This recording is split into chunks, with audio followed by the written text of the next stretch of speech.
வணக்கம் எல்லாருக்கும் வணக்கம். கஷ்கல வேரவே வைரவரப்பணம் சரணம் ஜெகன்மாதா புவனேஸ்வரி திரு சரணம் காத்திரிவகுல கொண்டார் வேதாச்சாரியார் திருப்பாரமபுரம் சரணம் காஷேதேவகரி இதோ கனராமனகுரி திருப்பாரமபுரம் சரணம் பரபம்ம சிரபம் வெரிஸ்ரீ நரரி பாபாஜி திருடைய அப்பணம் சரணம் ஓம் ஸ்ரீம் காலபைரவாய் கணச்சம் ஓம் ஐம் சரணபைராய்ஸ்வரி ஓங்களில் யோகபேஷபச்சம் சங்குரு பைரவாய் மங்கலம் ஓம் ஸ்ரீங்கருமாய் ஜெகன்மாதா பிதா பிரபம்ம சிரவம் வீரபைரவம் திருடைய அப்பணம் சரணம் அங்கரே நமசிவாய பைரவ சிவம் திதி விஷ்ணு ததாவாரா நட்சத்திர விஷ்ணு रेगसा योगसा कारणम से विष्णु माया जगत गुरु गुरुब्रह्मा गुरु विष्णु गुरुदेव महेश्वरा गुरु साक्षात् परब्रह्मा तस्मै श्री गुरुवे नमो नमः. जयंती मंगला मंत्रकारी भद्रकाली कपाली दुर्गा சும்மா சிவாதாயத்தில் சிவஹாசுதா நமஸ்தே. இன்றைக்கி வந்து ஜெகன்மாதா ஸ்ரீ யோகமா ஸ்ரீ புவனேஸ்வரி தேவி காசி கால பைரவி பைரவரிய ஆன்மீக தகவல், அதாவது 169வது சதஸ், அது 169வது வீடியோ. இன்றைக்கி வந்து 28ஆம் தேதி 8ஆம் மாதம் 2 மாதம் 2/6. நேற்று வந்து 27ஆம் தேதி, இன்றைக்கி 28ஆம் தேதி. இன்றைக்கி வந்து ஆவணி மாதம் வர பௌர்ணமி. ஆவணி மாத பௌர்ணமி. இந்த ஆவணி மாத பௌர்ணமி நான் சொல்லியிருந்தேன்ல, அது வந்து சூரிய கிரகணம் சந்திர கிரகணம் ஆவணி மாதம் இந்த ஆண்டு வருது. ஆனால் மலேசியா சிங்கப்பூர் தெரியாது தான். ஆனால் பஞ்சாங்க சாஸ்திரத்தில் குறிப்பும் இல்லை, பஞ்சாங்க சாஸ்திர குறிப்பு இல்லை. ஆனால் ஜோதிட அன்பர்களுக்கு நல்ல மண்டுக அஸ்ட்ராலஜின்னு சொல்லி படித்தவங்க, பூலோக ஜாதகம் படிக்கிறவங்களுக்கு அது விவரங்கள் நல்லா தெரியும். வெளிநாட்டு தேசத்தில் வந்து அது கொஞ்சம் தாக்குதல் பண்ணும். அப்போ நான் ஏற்கனவே சொல்லியிருந்தேன், இந்த ஆவணி மாதம் பௌர்ணமி வந்து சந்திரகிரகணம் இரவில் தான் வரும். எப்பயுமே மலேசியா நேரம் நீங்கள் எடுத்துக்கிட்டிங்கன்னா 12 மணி, 12 மணி அப்படி போனால் முன்ன பின்னா வரும். பிஎம், அதாவது ஏஎம் உச்ச நேரம் சொல்லுவாங்க இல்லையா, அதாவது மிட் நைட் சொல்லுவோம். நடுநாசி நேரத்துலேருந்து அந்த சந்திர கிரகணம் ஆரம்பிக்கும். அப்போ பொதுவாக வந்து இந்த கிரகணம் நேரம் சந்திர கிரகணம் வந்து இப்பயும் முடிந்த பிறகு நம்ம முன்னோர்களுக்கு வழிபாடான தர்ப்பணங்கள் கண்டிப்பாக செய்யணும், இல்லை சிராத்தம் பண்ணணும், இல்லை திலாயாகம் செய்யணும். நீங்கள் மந்திர ஜபங்கள், அதாவது முன்னோர்கள் காயத்ரி மந்திர ஜபங்கள் பண்ணாலே, பிரார்த்தனை வீட்டுக்கு வெளியே உட்காந்து செஞ்சாலே போதும். அதாவது எப்பயுமே இந்த கிரகணம் வந்து 7 நாள் முன்னுக்கும் முடிஞ்சு 7 நாள் பிறகும் அதோட வேகம் இருக்கும். இப்போ வந்து இன்றைக்கி வந்து 28ஆம் தேதியால் 8ஆம் மாதம் 2/2 மிட் நைட் 12 மணிக்கு, அது இங்கிலீஷ் பார்த்தா ஏஎம் வரும். அது 29 பிறந்துடும். இன்றைக்கி 28 இங்கிலீஷ்க்கு வந்து 12 மணி 11:59 தாண்டினோடனே மறுநாள் பிறந்துடும். ஆனால் தமிழ் சாஸ்திரப்படி ஜோதிட சாஸ்திரம் பார்த்தா இன்றைக்கி உள்ள சூரிய உதயம் பிறந்து நாளைக்கு சூரியன் உதயம் ஆகினாதான் ஒரு நாள் கணக்கு. அப்போ இங்கிலீஷுக்கு வந்து அது வந்து 29 பிறந்து மிட் நைட் ஏஎம் 12 மணிக்கு ஏறக்குறை கிரகணம் வந்து ஒரு என்னோடய கணிப்படி 12:10 தான் ஆரம்பிக்குது உச்ச நேரம். அப்போ நீங்கள் என்ன செய்யலாம்னா ஒரு மணி நேரம் முன்னுக்கு நீங்கள் மந்திர ஜபங்கள் செய்ய ஆரம்பிக்கலாம். உங்களுக்கு பிடித்த மந்திர ஜபம், உங்களுக்கு சித்தியான மந்திரம். சித்தியான என்ன அர்த்தம்னா மந்திர அர்த்தத்தில் கலப்பது. ஒரு மந்திரத்தை 1,08,000க்கு பிறகு வரை சொல்லி முடித்தவங்க மந்திர சித்தி ஆனவங்களுக்கு சொல்லலாம். எனக்கு மந்திரம் சித்தி இல்லை நான் சொல்லலாம், தாராளமாக சொல்லலாம், எந்த ஒரு கணக்கும் இல்லை. தாராளமாக நீங்கள் மந்திர ஜபங்கள் கண்டிப்பாக செய்யலாம். செய்யும் போது உங்களுக்கு கிடைக்க வேண்டிய நற்பலன் பிரபஞ்ச சக்தி உங்களுக்கு கிடைக்கும். அதே மாதிரி கர்ப்பஸ்ரீகள் என்ன சொல்லலாம், இந்த நேரம் நீங்கள் உங்கள் குழந்தை வந்து ஒரு தவம். கர்ப்பஸ்ரீ என்ன சொல்லனா, இந்த நேரங்கள் இந்த கிரானம் தான் இந்த கர்ப்பஸ்ரீகளுக்கும் மந்திரவாதிகளுக்கும் தாந்திரிக சாஸ்திரம் படித்தவங்களுக்கும் ரொம்ப முக்கியத்துவம். பொதுமக்களுக்கு இது முக்கியமான ஒரு கெட்ட நேரமே கிடையாது. இது நல்ல வழியாக நம்ம பயன்படுத்திக்கணும். அதுதான் வேத சாஸ்திரம். இதை வந்து எப்படி பயன்படுத்திக்கணும்னா, நம்மளுக்கு கிடைக்க வேண்டிய நற்பலன்கள் மந்திரபூர்வமாக ஒரு இறைவனை பாவித்து இறைவனை நினைத்து பிரபஞ்ச சக்தி மூலியமாக நம்ம வந்து மந்திர ஜபத்தை செய்யும் போது அந்த பிரபஞ்ச சக்தி நம்மளுக்கு எப்படி இருந்தாலும் நம்மளுக்கு வந்து நற்பலன் கொடுக்கும். இது வந்து வேத சாஸ்திரங்களுடைய உண்மை, ரிஷிகளோட முக்கியமான ஒரு கணக்கு. ரகசிய பாடமே இதுதான். மந்திரபூர்வமாக எது சொன்னாலும் நம்மளுக்கு வந்து கிடைக்கும். எடுத்துக்காட்டு, லக்ஷ்மி மந்திரம் கண்டிப்பாக ஜபம் பண்ணணும். அதான் புவனேஸ்வரி அம்பாள். ஏன்னா வீட்டில் வந்து மகாலட்சுமி அம்சம் இல்லைன்னா வீட்டில் வந்து பொருளாதார நெருக்கடி, பண கஷ்டம் நம்மளுக்கு வரும். இதுதான் ஒரு அறிகுறி. இப்போ வீட்டில் நம்மளுக்கு வந்து கஷ்டம் வந்தால் இது என்ன அர்த்தம்னா லட்சுமி தேவி வீட்டில் இல்லைன்னு அர்த்தம். மங்களகரமான லட்சுமி தேவி நம்ம வீட்டில் இல்லை, சந்தோஷம் இல்லைன்னு அர்த்தம். அப்போ லட்சுமிக்கு பிடித்தமான தீபம், ஜபம், ஹோமங்கள், மந்திர ஜபம், புத்தோலுக்கு ஏற்றி வச்சு லட்சுமி பூஜை பண்ணுறது, சுரண பைரவர் பூஜை பண்ணுறது. ஏன் இந்த சுரண பைரவ பூஜை நம்ம முக்கியத்துவம் கொடுக்கணும்னா, இந்த சிவபுராணம் விஷ்ணு புராணத்தில் வந்து இதில் வந்து போட்டிருக்கோம். அதாவது புராண சாஸ்திரங்கள் பார்த்திங்கன்னா லட்சுமி தேவி வந்து தேய்பிரை அஷ்டமி தேதி அன்னைக்கு அஷ்டலட்சுமிகள் 8 பேரும் காலபைரவரை பூஜை பண்ணி அவங்களுக்கு இழந்த செல்வத்தை மீண்ட பெற்றாங்கன்னு சொல்லி ஒரு குறிப்பு இருக்குது. லட்சுமி தேவிகள் வந்து ஒரு குறிப்பிட்ட காலத்தில் எல்லா செல்வத்தை இழக்க வேண்டிய சூழ்நிலை ஏற்பட்டு அந்த செல்வத்தை திருப்பி பெற வேண்டும் சொல்லி ரிஷிகள் அறுவடைப்படி கால பைரவரை பூஜை பண்ணாங்க. திருப்பி அவங்க செல்வத்தை பெற்று எடுப்பதற்காக. அது இன்னைக்குன்னா தேய்பிரை அஷ்டமி தீதி அன்னைக்கு. அதனால தான் வந்து எல்லா கோயில்களும் இந்த தேய்பிரை அஷ்டமி அன்னைக்கு பைரவர் பூஜை செய்வாங்க. அசுரலட்சுமிகள் 8 பேர் செய்யும் போது பொதுமக்கள் நம்ம கண்டிப்பாக செய்யணும். கண்டிப்பாக செய்யணும். அதனால் இந்த ஆவணி மாதம் நம்ம ரொம்ப முக்கியம். ஏற்கனவே நான் வந்து பூலோக ஜாதகம் சொல்லியிருந்தேன். போன இந்த வாரத்தில் இப்போ முந்தின வாரத்தில் சொல்லியிருந்தேன். இந்த ஆவணி மாதத்தில் வந்து கண்டிப்பாக வந்து மலை பிரதேசத்தில் வந்து இருந்து சில நிலநடுக்கம் மண் சரிதெல்லாம் வரும்னு நான் சொல்லியிருந்தேன். அதே மாதிரி 2-3 நாள் முன்னுக்கு நேபாளில் மண் சரிவு ஏற்பட்டு வெள்ளம் வந்து மண் பிரச்சனைகள் ரொம்ப வந்து மக்கள் ரொம்ப சேதம் அடைந்தாங்கன்னு சொன்னாங்க. ஆனால் இது பொய்ன்னு நம்புங்க. நான் சொன்னது இதுக்கு முன்னாடி சொன்னது நடந்தது. ஆனால் அது நம்பாதீங்க. இப்போயும் நான் தான் சொல்வேன். அது பூலோக ஜாதகம் எப்பயுமே நான் சொன்னால் அது வந்து நடந்தாலும் நடக்காது, அது நம்பாதீங்க. ஏன்னா இது வந்து ஒரு பயமூத்தராக போயிடும். அப்புறம் நான் சொன்னால் நடக்குது அப்படி இருக்கக்கூடாது. நான் என்ன சொல்லுவேன்னா, நான் சொன்னால் நடந்துச்சுன்னா எல்லாம் காலபைரவர் பூஜை பண்ணுங்க தான் சொல்லுவேன். ஏன்னா பூலோக அதிபதி காலபைரவர், பூலோக சக்கரத்துக்கு அதிபதி காலபைரவர். அப்போ வந்து இப்போ அடுத்த இந்த ஆவணி மாதம் முடிஞ்சு இந்த கிராணம் முடிஞ்சு என்ன பிரச்சனைகள் வரும்னு சொன்னால் அதுவும் சொல்லிடுறேன். ஆனால் நம்பாதீங்க, பூலோஜா நம்பக்கூடாது. அது புயல் இந்தோனேஷியா இந்த மாதிரி இந்த சில பேர் இப்போ மலேசியா இல்லை, பயப்படாதீங்க. சில இடங்களில் வந்து சுழல் காற்றால் பாதிப்பு ஏற்படும். ஆனால் இல்லை நம்பாதீங்க. ஆண்டவன் நம்ம கூட இருக்கார். ஆனால் சொன்னேன், லோகா சமஸ்தா சுதினோ பவந்து சுவாஹா. நான் இதை கேட்குற எல்லா குருமார்களும் வேண்டுகொள்ளனா எல்லா பொதுமக்களும் பூலோகம் நல்லா இருக்கணும். எல்லோரும் ஒரு பிரார்த்தனை வைக்கணும். எல்லோரும் நல்லா இருக்கணும். ஒரு மனிதன் யாருக்கு தெரியாமல் தப்பு செஞ்சாலும் ஆண்டவன்கிட்ட மாட்டிக்கிட்டு தான் ஆகணும். அந்த கணக்கு எழுதிக்கிட்டே போவோம். நமக்கு அவனை கண்ணை மறைச்சி போலீஸுக்கிட்ட பொய்ய சொல்லி ஜட்ஜிட்ட பொய் சொல்லி சட்டத்திட்டங்கள்லேருந்து பொய் சொல்லி நம்ம ஏமாத்தினாலும் மேலே ஒருத்தர் கணக்கு எழுதிக்கிட்டே தான் இருப்பார். நம்ம தப்பிக்கவே முடியாது. அதான் நான் சொல்வேன். அதாவது எப்பயுமே வந்து உங்கள் மனசுக்கு நீங்கள் உண்மையாக இருந்தாலே பூலோகத்துக்கு எந்த பிரச்சனையும் வராது. எல்லாரும் அப்படி தான். அரசனும் சரி ஆண்டியும் சரி அவங்கவுங்க மனசுக்கு அவங்க உண்மையாக இருந்தாலே போதும். இப்போ எனக்கு நாங்களே உண்மையாக இருந்து சொல்கிறேன், கேளுங்க, கேட்காம போங்க, அது உங்கள் கர்மா, நான் சொல்ல மாட்டேன். ஆனால் எனக்கு வந்து ரவி குருக்கள்னு ஒருத்தர் இருந்தார், இதெல்லாம் சொல்லிக் கொடுத்தாரு, நான் செஞ்சேன், நல்லா இருக்கிறேன். அதுதான் என்னோடய தர்மம். சரி, ஒரு பக்கம் இருக்கட்டும். ஓம் கிரிய நம சிவாய பைரவ சிவம். இப்போ என்னென்னா, இன்னைக்கு உள்ள இந்த பௌர்ணமி வந்து ரொம்ப விசேஷமானது. இது 18 வருஷத்துக்கு ஒரு முறை தான். இது கடைசி கிராணம். இந்த ஆவணி மாதத்தில் வர கடைசி கிராணம். சிம்ம ராசிக்காரங்களும் கும்பராசிக்காரங்களும் ரொம்ப முக்கியத்துவமாக மந்திர ஜபம் பண்ணுங்க. கடவுள் இருக்காரு இல்லைன்னு பக்கம் இருக்கட்டும், கண்டிப்பாக மந்திர ஜபம் பண்ணணும். இது ரொம்ப முக்கியம். ஏன்னா உங்களுக்கு கடன் சுமைனா ருரு பைரவரை மறந்துடாதீங்க, மகாலட்சுமி மறந்துடாதீங்க. ருரு பைரவ மந்திரம் எங்கே சொல்லி கொடுத்துருக்கேன். ஓம் ஆனந்த ரூபா வித்மஹே டங்கோஷாய தீமஹே தன்னோ ருரு பைரவ பிரஜோதியாது. லட்சுமி மந்திரம் உங்களுக்கு எல்லாம் தெரியும். ஓம் மகாதேவீஷ வித்மஹே விஷ்ணுபத்தி தீமஹே தன்னோ லட்சுமி பிரஜோதியாது. அப்படி எனக்கு மந்திரமே தெரியல ஐயா சொன்ன அப்புறம் ஓம் சிவசிவ ஓம், ஓம் சிவசிவ ஓம், ஓம் சிவசிவ ஓமான்னு சொல்லுங்களேன். அந்த நேரத்தில் உட்காந்து மனதால் ஒரு நெய் விளக்கு வெங்கல விளக்கில் ஏற்றி வச்சு மனதால் மந்திர ஜபம் பண்ணுங்க. உங்கள் அற்புதமான பலன் கிடைக்கும். கிரீம் நம சிவாய பைரவ சிவம். நேற்று நான் வந்து 27ஆம் தேதி நேற்று வந்து இந்த சமண்டிகரனை பற்றி சொல்லியிருந்தேன். ஒருத்தவங்க தாய் தந்தையர் இறந்துட்டா, அதாவது சாஜ்யம் அணிஞ்சிட்டா, அவங்களுடைய அந்த ஏன் இந்த தர்ப்பணத்தை இந்த சராத்து சொல்லிக் கொடுக்கணும்னா, அவங்க தொப்புளில் வந்து அவங்களுக்கு முறைப்படி அபிஷேகம்லாம் பண்ணி அதை நான் சிம்பிளாக முடிக்கிறேன். அப்புறம் இன்னொரு நாளைக்கு ஒன்று விரிவாக சொல்லிக்கிட்டு வரேன். ஏன்னா இந்த இறப்பு காரியம் வந்து ரொம்ப முக்கியம். இது வந்து கர்மா. நீங்கள் கடவுளுக்கு செய்கிறீங்களோ இல்லையா, அது உங்களோட நம்பிக்கை. ஆனால் கர்மா என்பது வந்து ஒரு மனிதன் பிறந்துட்டால் தாய் தந்தையருக்கு கண்டிப்பாக செய்யணும். செய்யலைன்னா அவங்க வம்சம் மாத்ரு தோஷத்தில் அடி வாங்கும்.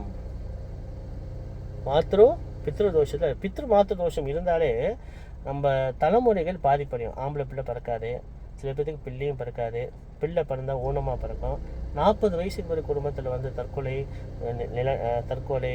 அடிப்பட்டு இருப்பது, துர்மண் அறிவது, குடும்பம் சண்டை போட்டு பிரியுறது, பொருளாதாரத்தில் பிரச்சனையில் மாட்டிக்கிறது, இதெல்லாம் மாத்திரு பித்ரு தோஷம். எல்லா தோஷத்துக்கும் சாவி வந்து மாத்திரு பித்ரு தோஷம். அதாவது கடவுளுக்கு நீங்கள் வழிபாடு செய்யணும் இல்லையா, அது ஒரு பக்கம் இருக்கட்டும். அதை வந்து ரிஷிகள் முக்கியத்துவம் கொடுக்கல. ஆனால் முன்னோர்கள் இறப்பான சாஜியத்தை வந்து மறுபடி செய்யுங்க. பாருங்கள், அவ்வளோ பெரிய ஸ்ரீ அதாவது ராமானுஜன் சொல்லப்பார். அவர் இவர் நம்ம ஆதிசங்கர்னா நீங்கள் பார்த்தீங்கன்னா அவங்க தாயார் சமண்டிகரணம் வந்து அவங்க தாயார் இறந்த பிறகு அவர் வந்துட்டார். ஆதிசங்கர் வந்து அவங்க தாயாரை வந்து வாழைத்தண்டால் அடுக்கி வைத்து சமண்டிகானம் அக்னியில் வந்து தனகம் பண்ணி அக்னி ஹோமம் பண்ணார். அவருக்கு ஆதிசங்கரே செய்கிறார். ஏன்னா அவர் செய்யலைன்னு சொன்னால் அவருக்கு கர்மா வரும். இப்போ நான் என் தந்தையருக்கு என்னோடய தாய்க்கு நான் செய்யலாம், எனக்கு கர்மா வரும். ஆனால் நீங்கள் அதை கற்றுக்கணும். ஆனால் குடும்ப வழக்குன்னு ஒன்று இருக்குது, அதை நீங்கள் கடைப்பிடிங்க. அது நம்பிக்கையாக நான் தப்புன்னு சொல்ல மாட்டேன். அது உங்கள் குடும்ப வழக்கம் ஒன்று இருக்க செய்யுங்க. ஆனால் சாஸ்திரங்கள் என்ன சொல்லுதோ அதை எப்படி கடைப்பிடிக்கணும் சொல்லி நான் உங்களுக்கு சொல்லிக் கொடுக்குறேன். சரி, இப்போ வந்து ஒரு குருக்கள் என்கிட்ட கேட்டிருந்தார், ஐயா இந்த மாதிரி என்னோடய தாய் தந்தையர் கண்டிப்பாக வயசானவங்க, இன்றைக்கி ஒரு நாள் இறக்க தான் போகிறாங்க. இப்போ இறந்த பிறகு கண்டிப்பாக நீங்கள் ஹோமம் பண்ணி தான் அந்த பிண்ட பிரசாதத்தை எரிக்கணும். அதாவது ருத்ரபூமி சுடுகாட்டில் முறைப்படி சந்தன கட்டையோ இல்லை நல்ல தரமான தேக்கு மரம் இல்லைன்னா அரச மரம் முள்ளு மரத்தை இல்லைன்னா ஏதோ ஒரு மரத்தை அடுக்கி முறைப்படி யாகம் பண்ணி மந்திரம் படித்து அதை எரிக்கணும். உண்மையிலே ஹோமம் எப்படி செய்கிறீங்களோ அதே மாதிரி செய்யணும். ஆனால் இது வந்து யாரையும் புண்படுத்துறதுக்காக நான் பேசலை, தப்பாக நினைக்காதீங்க. இது நான் பார்த்ததை நான் சொல்கிறேன். ஒரு தாயாரோட அந்தோஷ்டி கிரிக்க போச்சு, அது எரிக்கிற இடத்துக்கு நான் போயிருந்தேன். அது வந்து ஒரு மலையாளி ஃபேமிலி, பேர் சொல்ல விரும்பலை. நான் அவங்க சின்ன வயசில் அவங்க வீட்டில் நான் அவங்களும் அவங்க மகளும் நான் ஒன்றா ஒரே கிளாஸ்மேட்டு. அதனால் நான் கிளாஸ் முடிஞ்சு போகும்போது அவங்க வீட்டுக்கு போவேன். அவங்க எனக்கு அந்த அம்மா தண்ணி கலி கொடுப்பாங்க, சாப்பாடுலாம் சாப்பிடுவோம். அதனால் அவங்க ரொம்ப பழக்கம் எனக்கு, மலையாளி ஃபேமிலி. அவங்க தாயார் 70 வயசில் இறந்துட்டாங்க, சார்ஜ் பண்ணி. அப்போ எனக்கு ரொம்ப மனசு கஷ்டமாக போச்சு. நானும் போயிட்டு அவங்க குடும்ப வழக்கப்படி அந்த சமட்டி கண்டம் செய்கிறாங்க. ஆனால் அதெல்லாம் ஒன்றும் சொல்ல, ஏன்னா அவங்க நம்பிக்கை பாருங்கள், அவங்க செய்யட்டோம். ஆனால் எரிக்கும் போது அவங்க சொல்லிட்டாங்க நான் எரிக்கணும், என் காசி கொண்டு போகணும்னு சொல்லிட்டாங்க. அதனால் அவங்க எரிக்க பண்ணோடனே எரிக்க போய் அந்த பிண்ட பிரசாதம் மேலே பார்த்தா அதை வந்து காவி துணியில் உடுத்தி உத்தராட்சி போட்டு இருவரு சமமாக கட்ட அடிக்க தான் இருக்கும். ஆனால் அவங்க பெட்டியோடு தூக்கி வச்சுட்டாங்க. சரி, நான் பார்த்துக்கிட்டு தான் இருந்தேன். ஆனால் எல்லோரும் ஓடிட்டாங்க. ஏன்னா அவர் சொல்லிட்டாரு எரிக்கிற பார்க்கக்கூடாது. நான் அப்போ அங்கே தான் நின்றேன். அது நான் சொன்னேன், இது என்னோடய தாய், என்னை வளர்த்த சோறு போட்ட தாய். நான் கடைசி மட்டும் இங்கே நின்று மந்திரம் படிப்பேன். ஏன்னா ஆத்மாவுக்கு முத்தி கொடுக்கணும் இல்லையா? எனக்கு தெரியும் என்ன மந்திரம் படிக்கணும், அதை எரிக்கும் போது என்ன மந்திரம் என்ன மூல மந்திரம் படிக்கணும் தெரியும். அப்போ நான் நின்ற உடனே என்னோட கூட்டாளி அந்த காசுமேட்டு பேர் சொல்ல விரும்புகிறேன், நான் அவங்கள்ட்ட கேட்காம நான் சொல்கிறேன், கேட்டுருந்தா கண்டிப்பாக பேர் சொல்கிறேன். நான் நின்ற உடனே என் பின்னால் அவங்க நின்ட்டாங்க. ஏன்னா ரவி குறுக்க நிற்கிறாரு, நான் நிற்க போகணும், என் கூட்டாளி ஆச்சுட்டு இப்படி நின்ட்டார். அப்போ அவங்க நின்று அவங்க ஹஸ்பண்டும் எப்படி நின்ட்டார். ஹஸ்பண்ட் எப்படி நின்றோடனே அவங்க கூட பிறந்தவங்க 2 பேர் இருக்காங்க. அவங்களும் வந்து என்ன அக்கா நிற்குது, அக்கா புருஷன் நிற்கிறாரு, மாமா நிற்கிற, நம்ம நிற்கணும், நம்ம நின்று பார்த்தோம், நம்ப மாட்டீங்க. ஐயோ கடவுளே, அந்த ஆள் தண்ணியை போட்டு தயிரை போட்டு மண்ணெண்ணெய் ஊற்றி எரிக்கிறானுங்க. அவங்க அப்படியே அழுகுறாங்க, இன்னையா அதை பேசாமல் நம்மளே செஞ்சுருக்கலாம், ஐயா வந்துடும் தெரியுதோ இல்லையா, எங்கள் அம்மாவுக்கு நானே எரிச்சிருப்பேன், இவனுங்க ஏன் எப்படி இருக்கிறாங்க, தப்பாக நிற்காதுங்க. இது வந்து ஒரு நடக்கிற உண்மையான சொன்னால் கண்ணால் பார்த்தது, எந்த இடம் நான் சொல்லலை. அப்படியா செய்கிறது சொல்லுங்கள்? இப்போ மிஷினில் போட்டு செஞ்சுருக்கலாம், கேஸாவது போட்டு எரிச்சிருக்கோம். சரி பரவாயில்ல விடுங்கம்மா. நான் என்ன சொன்னேன், தர்பபில் எடுத்துகிட்டு போய் என்ன மந்திரம் படிக்கணும்னு சொன்னால் இந்த குருமாருக்கு ரொம்ப முக்கியம். ஏன்னா நீங்கள் மற்றவங்களை செய்கிற பக்கம் விடுங்க, உங்கள் தாய் தந்தைக்கு நீங்கள் கண்டிப்பாக செய்யணும். என்ன மந்திரம்னா, இப்போ உங்களுக்கு ஒரு சித்தி மந்திரம் இருக்கும். ஒன்று எடுத்துக்காட்டு விநாயகர் மூல மந்திரம். இப்போ நீங்கள் எல்லா பூஜையும் முடிச்சிடுங்க, அந்த மூல மந்திரத்தோடய நான் சொல்கிறேன், தெரிஞ்சுக்கங்க. ஏன்னா மூல மந்திரம் தெரியும், விநாயகர் மூல மந்திரம். ஓம் ஸ்ரீம் கிரீம் க்ளீம் கலாம் கம் கணபதி வரவரத சர்வஜனமே வசமானாய ஸ்வாஹா. இது சொல்லிவிட்டு அசோசோ சொர்க்கலோகாய ஸ்வாஹா, அசோசோ சொர்க்க சுரண்ணலோகாய ஸ்வாஹா, இதுதான் அதோட மந்திரம். அதாவது எப்படி சொன்னால், அந்த ஆத்மா வந்து பூலோகத்திலேருந்து விண்ணோலகம் செல்லணும் திருப்தியாக சொல்லி அசோசோ சொர்க்க லோகாய ஸ்வாஹா, இதான் அதோட மந்திரம். மூல மந்திரம் விநாயகர் மூல மந்திரம், இந்த சொர்க்கலோக மந்திரம் ஸ்வாஹா. விநாயகர் மூல மந்திரம், சொர்க்கலோக மந்திரம், இது ஒரு இந்த மந்திரம். அதன் பின் வந்து 108 ஆவர்த்தி நீங்கள் கொடுக்கணும் அந்த பிண்ட பிரசாதி. அதுக்கு பிறகு கால பைரவர் மூல மந்திரம் உங்களுக்கு நல்லா தெரியும். ஓம் கிரீம் வடுகாய ஆபது தாரணாய குரு குரு வடுகாய கிரீம் ஸ்வாஹா அசோசோ சொர்க்காய லோகாய ஸ்வாஹா ஸ்வர்க லோகாய் ஸ்வாஹா. நான் வேணால் எழுத்துப்புறம் எழுதி உங்களுக்கு அனுப்பி வைக்கிறேன், அதை நீங்கள் ஏன்னா இது கருட புராணம் படித்தவங்களுக்கெல்லாம் தெரியும். அதாவது அசோசோ ஸ்வர்க லோகாய ஸ்வாஹா ஒரு மூல மந்திரம் சொல்லிவிட்டு இந்த மந்திரம் ஆட் பண்ணணும், ஒரு மூல மந்திரம் சொல்லிவிட்டு இந்த மந்திரம் ஆட் பண்ணணும். அப்போ நீங்கள் இந்த எப்படி யாகம் வளர்க்கும் போது அவல் பொறி கடலை போடுற மாதிரி அந்த பிண்ட பிரசாதத்துக்கு மேலே நீங்கள் பக்கத்தில் நின்று நீங்கள் நெய்யோ தேனோ பாலோ அவல் பொறி கடலை சொல்லி மூல மந்திரம் சொல்லி போடணும். முதல் விநாயகர் மூல மந்திரம் அசோசோ சொர்க்க லோகாய் ஸ்வா சொல்லிட்டு 108 வாட்டி சொல்லணும். அது பிறகு கால பைரவம் ரொம்ப முக்கியம். காலபைரவ மந்திரம் தான் சொர்க்கத்துக்கு அதிபதி, முத்திக்கு அதிபதி.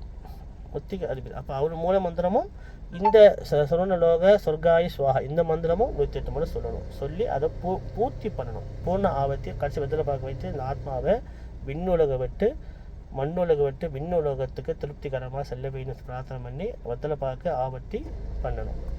தேங்காய் கூட ஆபத்தி பண்ணணும். நீங்கள் இருக்கிற அந்த பிண்ட பிரசாதம் ஒரு வகையாக யாகம்.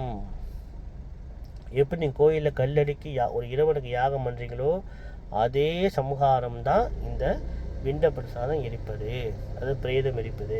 நீங்கள் மற்றவங்களுக்கு செய்ய வேணாம், அதை விட்டுங்க, பரவாயில்ல. உங்களோட தாய் தந்தையர்களுக்கு குருமார்கள் கேட்டிருந்தாரு என்கிட்ட, அதாவது கருட புராணம் படிங்கயா, இந்தியாவில் உங்களுக்கு கண்டிப்பாக கிடைக்கும். பெரிய பெரிய புக்கு, பழைய புக்கு எடுத்து படிங்க. அதில் இந்த மூல மந்திரங்கள் இருக்குது. நீங்கள் எரிக்கிற போது பிண்ட பிரசாதம், ஏன்னா அக்னி பகவானுக்கு 7 நாக்கு இருக்குது. சிவ அக்னி என்பது கோயிலில் செய்யும்போது சிவ அக்னி ஆவாகயாமின்னு சொல்லுவீங்க. ஆனால் இதுக்கு நீங்கள் பைரவ அக்னி ஆவாகயாமின்னு சொல்லி அக்னியை நீங்கள் மூட்டணும். அது உங்களுக்கு தெரியும் எப்படி அக்னி மூட்டணுன்ட்டு. அது பச்சை கருப்பம் வைத்து தான் நீங்கள் பச்சை கருப்பம் கடிக்கடி கூட பரவாயில்ல, சூடமாவது வைத்து எரிங்க முறைப்படி. உங்கள் தாய் தெரிஞ்சிருக்கு நீங்கள் செய்யுங்க. உங்கள் தாய் தெரிஞ்சிருக்கு நீங்கள் முறைப்படி அக்னி தனகம் பண்ணாதான், யாகம் பண்ணி மந்திரம் சொல்லி அடித்தாதான். தயவு செய்து தெரியாதவங்களை கூப்பிட்டு எரிக்க சொல்லாதீங்க. என் கண்ணால் நான் பார்த்து வச்சுட்டு நான் சொல்கிறேன். எனக்கு எந்த இடம் எந்த பேர் நான் சொல்லலை. ஏன்னா இது மற்றவங்களுக்கு பிரச்சனையாக போயிடும். எல்லாரும் அப்படி இல்லை. ஏதோ சில பேர் செஞ்ச தப்புக்கு எல்லாம் தப்பாக சொல்லக்கூடாது. உங்களுடைய தாய் தந்தை குருமார்கள் கொண்டு வேண்டுகோள், உங்களோட தாய் தந்தையர்களுக்கு நீங்கள் கண்டிப்பாக இந்த மாதிரி செய்து ஆஸ்தியை 1 வருஷம் மறுநாள் போய் 3 நாள் கழித்து மறுநாள் போய் அந்த எலும்புகளுக்கு பேர் தான் ஆஸ்தி. அது வெங்கல கலையத்தில் வைத்து அதில் வெங்கல கல் வைக்கும் போது திரியம்பக மந்திரம் சொல்லியே நீங்கள் எடுக்கும்போது அதில் உத்ராட்சங்கள், அதில் ஸ்படிகமணி, அதில் சாலிகிராம், பொன், தங்கம், வெள்ளி இந்த மாதிரி பஞ்சலோகம் போட்டு அதில் விபூதி போட்டு இந்த ஆசி ஒன்றுனா எடுத்து வைத்து அது பில்வ இலை துளசி இலை வைத்து மூடி அதை 1 வருஷம் வீட்டில் வைத்து நீங்கள் பூஜை பண்ணணும். நித்திய பின்னம் கண்டிப்பாக கொடுக்கணும் தாய் தந்தை. ஏன்னா அவங்களுக்கு 1 வருஷம் நடப்பாதை இருக்கும். வைதாறு நதியில் 96 கதவு தூரம் மோட்சத்துக்கு போகிறதுக்கு அவங்களுக்கு நடப்பாதை இருக்கும். அந்த அந்த சொர்க்கத்துக்கு போகிற பாதையும் சிறப்பாக அமைய வேணும்னு சொல்லி நீங்கள் நித்திய பிண்டம் கண்டிப்பாக நீங்கள் மற்றவங்களுக்கு செய்யணும் இல்லையோ, உங்கள் தாய்க்கும் தந்தைக்கும் கண்டிப்பாக செய்யணும். செய்யல சொன்னால் உங்கள் முன்னோர்களுக்கு சாபம் நீங்கள் ஆளாகுவீங்க. ஏன்னா இன்றைக்கி ஜாதகத்தில் ஒரு குறிப்பு நான் சொல்கிறேன், தெரிஞ்சுக்கங்க. அது பக்கம் சொல்லக்கூடாது. இந்த சுத்த ஜாதகம் ஒரு ஜாதகம் இருக்குது. சூரியன் தனித்து நிற்பார், சந்திரன் தனித்து நிற்பார். இதுதான் சுத்த ஜாதகம். சூரியன் கூட எந்த கிரகம் நின்றாலும் அது மாத்திரு பித்ரு தோஷம் தான். சந்திரன் பகவான் கூட எந்த கிரகம் நின்றாலும் அது மாத்திரு பித்ரு தோஷம் தான். இது சுத்த ஜாதகம் இல்லை. அப்போ நான் என்ன சொல்கிறேன்னா, இந்த நான் 16 வயசுல ஜாதகம் பார்க்குறேன். கிட்டத்தட்ட ஒரு 1000 ஜாதகம் மேலே பார்த்துருப்பேன். இன்ன வரைக்கும் இந்த மாதிரி ஜாதகம் நான் பார்த்ததே இல்லை. காரணம் அவங்க குடும்பத்தில் மாத்திரு பித்ரு தோஷம் இருக்குது. அதனால தான் ஜாதகத்தை பார்த்து என்ன சொல்கிறேன்னா, நீங்கள் சாமி கும்பிடுங்களோ ஒரு பக்கம் இருக்கட்டும், ஆனால் உங்களுடைய இந்த இறப்பு காரியம் சொல்லப்பட இந்த முன்னோர்கள் இறப்பு காரியம் தாத்தா பாட்டி அம்மா அப்பாவுக்கு சரிவர செய்யுங்க. நாளைக்கு உங்களுக்கு பிறக்கிற குழந்தைங்களுக்கு தோஷம் வராது. அதனால தான் நான் இந்த இறப்பு காரியத்தை கருட புராணம் படி 13 நாள் சமண்டிகானம் செய்யுங்க, ஹோமம் வளங்க, முதல் சிராத்தம் கற்றுக்குங்க. மாத்திரு பித்த தர்ப்பணம், ரிஷி தர்ப்பணம், தேவ தர்ப்பணம் கற்றுக்கிட்டாதான் நீங்கள் அந்த ஒருத்தவங்க இறந்துட்டா அவங்க மறுபடி காவி துணி உடுத்தி நல்லபடி இறக்குறவங்களுக்கு அடிப்பட்டு இறந்துட்டாங்கன்னா அது பெட்டியில் போட்டு கொடுப்பாங்க. தப்பு இருந்தாலும் நீங்கள் அங்கே உட்காந்து மந்திர ஜபம் பண்ணணும், யாகம் வளரும். ஏன்னா ஆத்மான்னு ஒன்று இருக்குது இல்லையா, அப்போ அந்த பிண்ட பிரசாதத்துக்கு தொப்புளில் நான் சொல்லிக் கொடுத்த அந்த மாத்திரு பீத்து தர்ப்பணம் செய்யணும், நெஞ்சில் ரிஷி தர்ப்பணம் செய்யணும், தலையில் தேவ தர்ப்பணம் செய்து அவங்களுக்கு முறைப்படி ருத்ர பாராயணம் பண்ணணும். இது கடவுளுக்கு சமமாக செய்யுங்க, கற்றுக்குங்க. நீங்கள் கற்றுக்கிட்டாதான் நீங்கள் செய்யுங்க. ஏன்னா எவ்வளோ பெரிய பணக்காரங்களாக இருந்தாலும், எவ்வளோ பெரிய ராஜாவாக இருந்தாலும் சரி, அவங்களுடைய இறப்பு காரியத்துக்கு குருமார்கள் வரமாட்டாங்க. நீங்கள் தான் கற்றுக்கிட்டு உங்கள் அப்பா அம்மாவுக்கு நீங்கள் தான் செய்யணும். ஒரு அளவாவது பேசிக் அடிப்படை கற்றுக்கணும், எது முறைப்படி செய்வதுண்டு. குடும்ப வழக்கத்துக்கு காசு இருக்காரங்க செய்கிறாங்க, அவங்க செஞ்சுட்டு போகிறாங்க. அவங்க இல்லைன்னா நம்மளுக்கு செய்யறதுக்கு யாரும் இல்லை. இன்றைக்கி அவங்க தெரிஞ்ச வரைக்கும் செஞ்சுருக்காங்க, ரொம்ப சந்தோஷம், அவங்க இருக்கணும். ஆனால் நீங்கள் கருட புராணப்படி முறைப்படி என்ன செய்வதுன்னு கற்றுக்கிட்டிங்கன்னா அவங்களுக்கு உறுதுணையாக அவங்க சப்போர்ட்டோடு நீங்கள் செய்யலாம். இப்போ எனக்கு தெரிஞ்ச ஒரு தாயார், ஒரு அம்மா, என் கூட கிளாஸ்மேட் இன்னொரு பொண்ணு, அவங்க நல்ல மந்திரம் நல்லா கற்றுக்கிட்டாங்க என்கிட்ட. ஸ்ராத்தம், தர்ப்பணம், ரிஷி தர்ப்பணம், தெய்வ தர்ப்பணம். அப்போ அவங்க அண்ணன் ஏற்கனவே நான் ஜாதகம் சொல்லிட்டேன், இறந்துடுவார். அதே மாதிரி இறந்துட்டார். ஆனால் அல்பாயல் ஜாதகம் தான் அது. இறந்த பிறகு அவங்களுக்கு 13 நாள் அந்த அவங்க பொண்ணோட ஹஸ்பண்ட் தான் செஞ்சாங்க. நான் குருவாக வந்து கூட இருந்து வழிகாட்டி முறைப்படி சமட்டிக்கான 13 நாள் செய்து அவங்க ஆஸ்தியை ஒரு வருஷம் பூஜை பண்ணி அதுக்கு பிறகு அந்த ஆஸ்தியை கொண்டு போயிட்டு அவங்க அந்த சீன இடம் வாங்கி வச்சாங்க. அந்த சீன ஒரு இடம் வாங்கி உள்ளுக்கு அந்த பாதுகாப்பு பேர் சொல்ல விரும்பலை, ஏன்னா அவங்கள்ட்ட நான் கேட்காம அவங்க பேர்லாம் சொல்லக்கூடாது இல்லையா, தப்பு. அப்போ என்ன செய்யறேன்னா, நாளைக்கு அந்த குடும்பத்தில் வந்து அடுத்த தலைமுறைகளுக்கு மாத்திரம் பித்ரு தோஷம் வராது. இந்த சுத்த ஜாதகமே அதுதான். ஒரு குழந்தை பிறந்துச்சுன்னா சூரியன் தனித்து நிற்கணும், எந்த கிரகமும் சேரக்கூடாது, எந்த கிரகமும் பார்க்கக்கூடாது. சந்திர பகவான் தனித்து இருக்கணும், ஏன்னா ராஜா ராணி ராஜ கிரகங்கள் 2 பேர் தான், சூரியன் சந்திரன். பாருங்கள், சூரிய கிரகணம் சந்திர கிரகணம், சந்திர பகவானை தான் ராகு பிடிக்க போகுது. அடுத்த அமாவாசைக்கு சூரியனை வந்து ராகு பிடிக்க போகுது. அப்போ சூரிய கிரகணம். இந்த ராகு கேது வந்து பாதிப்பு அடையக்கூடாது. சூரியன் சந்திரன் என்றைக்குமே பாதிப்பு அடையக்கூடாது. ஜாதக அன்பர்களுக்கு எல்லாத்துக்கும் இது தெரிய வரும், நல்லா படித்தவங்களுக்கு. அதனால் நான் இந்த மந்திரத்தை நான் வந்து மூல மந்திரம், அதாவது விண்ட பிரசாதம் பிரேதம் இருக்கும் போது என்ன மூல மந்திரம் சொல்லணும் ஒரு குருக்கள் கேட்கும் போது, இது கருட புராணத்தில் இருக்குது. அவருக்கு ஏன் கேட்டார் எனக்கு தெரியல. எனக்கு குருமார்கள் கருட புராணம் எல்லாத்தையும் தெரியும், கருட புராணம் சாசனம் கண்டிப்பாக அவங்க படிச்சிருப்பாங்க. ஆனால் ஏன் கேட்டார் எனக்கு தெரியல. நான் கரெக்டாக சொல்ல டெஸ்ட் பண்ணுறாரா அதுவும் தெரியல. ஏன்னா அவர் நல்லா படித்த மனுஷன், பாடசாலை வாத்தியார். ஏன்னா எனக்கு தெரியும் நான் பைரவ வாசகர் பெற்றவன்ட்டு, அகோரி கூட இருந்துட்டு. ஆனால் இன்னொரு கேள்வியும் கேட்டார், அதுவும் சொல்லிடுறேன். அதாவது ஆண்கள் விபூதி முக்கியத்துவம் கொடுக்குறாங்க, பெண்கள் வந்து குங்குமம் முக்கியத்துவம் கொடுக்குறாங்க பூசுவதுக்குன்னு சொல்லி கேட்டிருந்தார். ஆனால் நான் சொன்னேன், ஐயா அதுக்கு நிறைய மங்களகரமான பொருட்கள், நல்ல விசேஷங்கள், தீட்டு வராது, தோஷம் வராது, அதெல்லாம் ஒரு பக்கம் இருந்தாலும் நிறையா கற்றுக்கிருந்தாலும், ஆனால் அகோரி மார்க்கத்தில் நான் இருக்கும்போது எனக்கு அவர் சொன்னதை நான் அவர்கிட்ட கேட்கும்போது அவர் எனக்கு சொன்ன விஷயத்த நான் உங்கள்கிட்ட சொல்கிறேன். தப்பானா என்ன மன்னிங்களா ஐயான்னு சொன்னேன். ஏன்னா பெரிய குருக்கள் அவர் சிவாச்சாரியர். நான் சொன்னேன், ஐயா ஆண்கள் வந்து விபூதி கிரீம் நமசிவாய பைரவசம், இது பைரவர் சத்தத்தோடு சொல்கிறேன், பைரவர் தான். அது ஆண்கள் வந்து இவன் விபூதி ஊற்றி கொடுக்குறேன்னா, ஒரு ஆண்களோட பிந்து வந்து வெள்ளை, உயிர் அணுக்கள் வெள்ளை, பெண்களோட உயிர் அணுக்கள் சிவப்பு. ஒரு ஆணுக்கும் பெண்ணுக்கும் அவங்களுடைய வந்து உயிரணுக்கள் ஒழுங்காக இருந்தால் தான் உடம்புல அவன் ஆணாக இருப்பான், பெண்ணாக இருப்பாங்கன்னா அவன் வேறு மாதிரி தான் ஆகிடுவாங்க. இது ஒழுங்காக செயல்படணும் சொல்லி தான் ஆண்கள் வந்து விபூதி இட்டுக்கிறாங்க, பெண்கள் குங்குமம் இட்டுக்கிறாங்க. முக்கியத்துவம் கொடுப்பது. அப்போ பெண்ணோட உறுப்பான பிந்து அது சிவப்பு கலர், ஆணோட பிந்துவான உயிரணுக்கள் வெள்ளை கலர். இது அகோரிகள் எனக்கு சொன்னது. அது ஒழுங்காக செயல்படணும். அந்த பிந்தை வந்து குண்டலி யோகத்தை தலைக்கு கொண்டு வந்தால் தான் சகசிராம கபலம். அது குண்டலி யோகத்தில் உள்ளது, அது தியான வழிபாட்டில் உள்ளது. அந்த விந்தை வந்து அடக்கி நாத விந்தை குண்டலி பாம்பை மேலே கொண்டு வருவாங்க. அது ஒரு பக்கம் இருக்குது. அது பெரிய வெப்சைட். தியானம் என்பது பெரிய ஒரு அது அசைட் போக வேணாம், அது டைம் பத்தாது நம்மளுக்கு. அப்போ அதே கொடுக்குறது கேள்வி கேட்டால் அதுக்கு நான் பசன், ஐயா இது விபூதி பூசத்துக்கு பல அஷ்டலட்சுமி கடாட்சம், அது பல இருக்குது அந்த விஷயம். ஆனால் இது என்ன கலர்? ஆண்களுக்கு வெள்ளை முக்கியத்துவம் கொடுக்குறாங்களே, பெண்களுக்கு சிவப்பு முக்கியத்துவம் கொடுக்குறாங்களே, குங்குமம். இதுக்கு அர்த்தம் இதுதான்.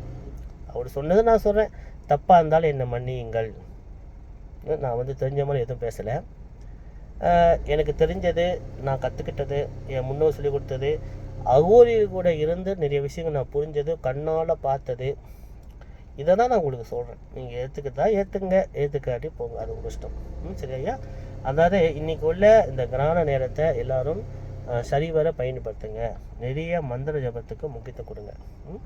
அதாவது அஷ்டபைரவர் காயத்ரி மந்திரம் எப்பயுமே நான் ஒரு முறை நம்ம சொல்லணும். நவகிர காயத்ரி மந்திரம் கற்றுக்கிட்டா சொல்லணும். எனக்கு எந்த மந்திரம் தெரியப்படல, ஓம் சிவ ஓமாவது கண்டிப்பாக சொல்லுங்கள், உங்களுக்கு அற்புதமான பலன் கிடைக்கும். அதாவது இன்றைக்கி வந்து ஒரு பிரேதம் எரிக்கும் போது என்ன மந்திரங்கள் சொல்லணும் சொல்லி மூல மந்திரம் நான் சொல்லியிருந்தேன். அதை நான் வந்து அடுத்த எழுத்துப்பூர்வமாக நான் வந்து அடுத்த டிக்டாக்லேயும் ஃபேஸ்புக்கில் நான் எழுதி கொடுக்குறேன். நான் எங்கள் உமா அம்மாட்ட சொல்ல அவங்க அழகாக எனக்கு டைப் பண்ணி கொடுப்பாங்க. நான் ஃபேஸ்புக்லேயும் நான் போட்டு விட்றேன், புனர்லேயும் நீங்கள் தெரியும். ஏன்னா இதை வந்து இப்போ யாரும் வந்து இதை ஏற்றுக்க மாட்டாங்க. ஆனால் வருங்காலத்தில் தன் தாய் தந்தையருக்கு சரிவர செய்யணும்னு ஆசைப்படுறவங்க இது கண்டிப்பாக கற்றுக்குவாங்க. முக்கியமாக குருமார்கள். ஏன்னா குருக்கள் நீங்கள் கற்றுக்கிட்டிங்கன்னா இதை கேட்டு நீங்கள் நான் சொல்கிற உண்மையான கருட புராணம் பற்றி ஆராய்ச்சி பண்ணுங்கள். கற்றுக்கிட்டிங்கன்னா